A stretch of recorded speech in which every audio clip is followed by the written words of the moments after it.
Nous ne sommes pas en explosion migratoire, hein. On l'a été un tout petit peu en 2015-2016 et c'est plus le cas aujourd'hui. Ça a même baissé massivement. Ça n'est pas en première ligne la France. Et en plus, ce n'est pas plutôt l'Allemagne et les pays scandinaves. Donc ça, c'est un premier point. Ce qui ne veut pas dire qu'il n'y ait pas un débat à prendre en compte avec lucidité dans le pays, hein. Parce que moi, je ne suis pas de celles et ceux qui disent qu'il n'y a pas de problème sur l'immigration. Je pense que les Français et les Françaises ne se réveillent pas tous les matins en se disant il y a un problème sur l'immigration. Je pense que dire qu'il n'y a pas de difficulté dans le corps social est aussi une erreur. C'est précisément parce qu'on n'intègre peut-être pas assez, justement. Effectivement, c'est simplement la facture de ce qu'on ne cherche pas à gérer, non ? En tout cas, je pense qu'on est dans un moment, on le disait, de fragilité, crise sociale, crise culturelle, où, hélas, c'est un classique, la question des étrangers dans la société suscite des inquiétudes. C'est quand même assez frappant après la pandémie, où on a quand même été beaucoup sur des questions médicales, sanitaires, sociales, incroyables, avec une crise économique quand même massive. On se retrouve en sortant de la pandémie avec un débat qui est quand même ancien, éculé même, sur l'immigration, la sécurité. Comment vous expliquez ça ? C'est qu'en fait, les politiques misent sur cette espèce de fragilisation sourde qu'on a du mal à quantifier, mais qui est probable. Je pense que nous ne sommes toujours pas parvenus à sortir l'immigration des instrumentalisations politiques. Le problème que je vois, me semble-t-il, c'est que vous avez des gens qui pensent que l'immigration, c'est mal en soi ou c'est bien en soi. C'est pas le problème, ni des migrants, ni de l'immigration. L'immigration, c'est quoi ? C'est soit de l'accueil parce que c'est de l'asile, soit de la migration parce que nos entreprises, et c'est le cas aujourd'hui, partout dans le pays, ont besoin de gens qui travaillent. Donc moi, ce que je souhaite, c'est qu'on sorte de ces instrumentalisations et qu'on pose les choses à plat. Encore une fois, les Français ne se réveillent pas tous les matins en se posant ces questions-là. Il y a quelque chose qui travaille le corps social parce que comme hélas, à chaque fois qu'il y a une crise sociale et culturelle, c'est là.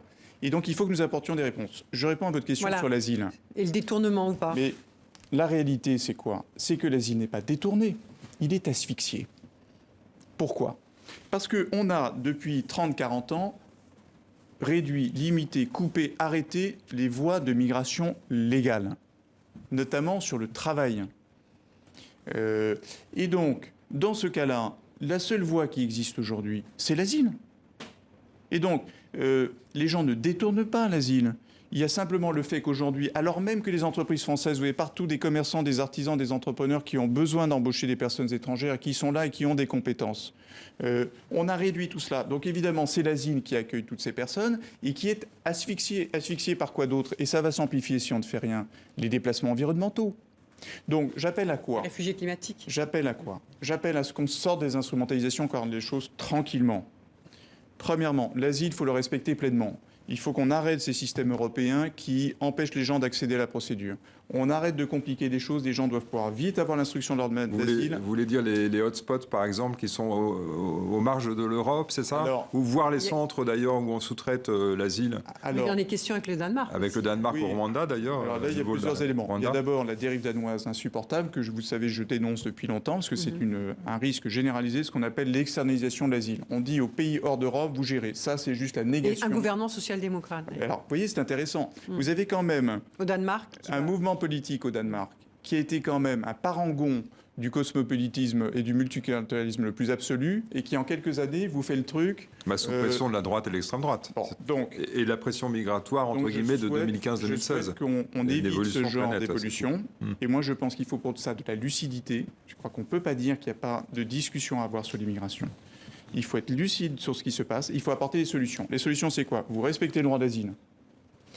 Vous ouvrez la migration de travail parce qu'il y a des besoins dans les entreprises, mais vous faites attention à ce que dans les bassins d'emploi, vous gérez ça avec les partenaires sociaux pour que ça ne pèse pas sur le chômage et sur les salaires.